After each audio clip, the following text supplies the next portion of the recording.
Hey, what's up guys, Benzo Figures here, and today we are looking at a custom figure featuring Dante from the Devil May Cry series.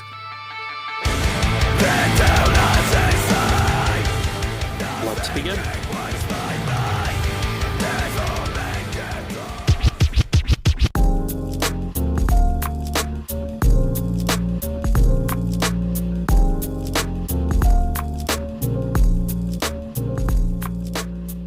So currently, I am jumping around making figures from Marvel vs. Capcom to eventually complete my roster, and I knew I had to make Dante early on. He's one of my favorite Capcom characters of all time, and he's in the majority of my teams in MVC3. So looking through my fodder bin, I came up with a pretty simple but effective design to make Dante. With a little bit of clay and paint, it would be pretty easy to kit bash, all things considering. So let's get into it. So Dante stands at about 6 1/3 inches tall. And let's go get a good look at him. Here's Dante front facing, the side profile, here's his back, his side profile again, and back to the front. So let's get into the articulation.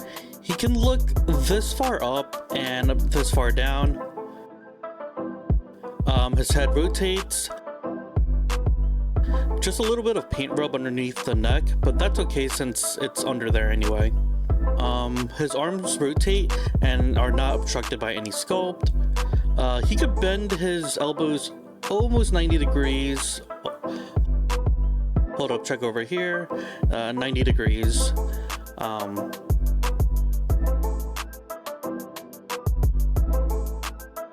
Hand swivels right here with a hinge. He does have a working ab crunch, but he can only move this far back because of the trench coat.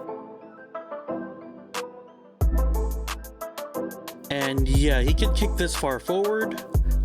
He can't move his legs too far back because of the coat, but yeah, without it he can. Let's look over here. His knees can bend about this far. So yeah, his articulation's still there, it's just obstructed by the trench coat. But other than that, it's about the same as the standard Marvel Legends articulation. Also forgot, yeah, he has a foot pivot thingy. So yeah, that's a quick look into the articulation. Let's get into how I made this figure though. So how I came about this figure is, I used a Guardians of the Galaxy Volume 2 comic book Adam Warlock for the head. So I want to say I added this part of the hair. Yeah, I added more hair here. I had to paint his face skin tones and fix up a little bit of his eyes with a toothpick, which came out pretty decent considering I'm pretty bad at painting eyes. I sculpted the hair to make it look more like DMC1 rather than DMC3 since I didn't really dig the bowl cut from 3. So yeah, I went with 1. The torso is from a Union Jack figure. If you're going to recreate this, you could probably use any Jack body.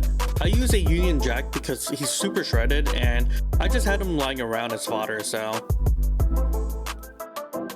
As you can guess, the rest of the figure I used a Star-Lord. The Star-Lord jacket, Star-Lord arms and pants, etc. Star-Lord is a perfect base since the jacket's pretty similar already. He came with these open finger gloves, jacket arms, the boots too. Like the brown pants and the boot combo, you don't really need to do much work with it. I do gotta say that cracking the figure open to attach the torso to the legs was a bit annoying to do, but I got it to work. It did shrink the figure since surprisingly the MCU figure had a bigger torso than the comic book Marvel Legends, but overall it worked out. Oh, before I forget, I did get this Rebellion sword. Shoutouts to Kaiser Cohen on Instagram for making me the sword. I did have to sculpt a bit to the handle just so that way Dante could hold it.